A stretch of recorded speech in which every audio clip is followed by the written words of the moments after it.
ఏమి తింటావు నాయనా? నాకు ఇష్టమైన చికెన్ తెప్పి నాయనా. సరే ఇప్పుడే పోయి తెస్తాను ఉండు తాత. తాత తాత మీరే తినట్నా?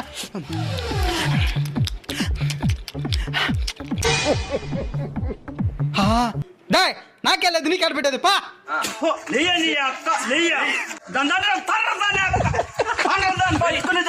నా కొడుక నాకు పెట్టలేదంటే నరకానికి పోతావా?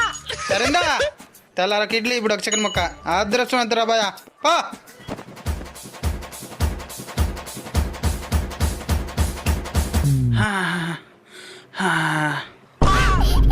ఇప్పుడు ఎట్టుంది తాత? కాళ్ళు నొప్పులు ఉన్నాయి, చేతులు లాగేస్తున్నాయి, దాహం మాత్రం వేస్తున్నది. అటని ఏదంటే తెచ్చిపోతారో. పూర్తి వీడియో ఎక్కడుందని చూస్తున్నారు కదా, మన అన్బీట్ కల్చర్ మెయిన్ ఛానల్ ఉంది, వెళ్ళి తప్పకుండా చూడండి.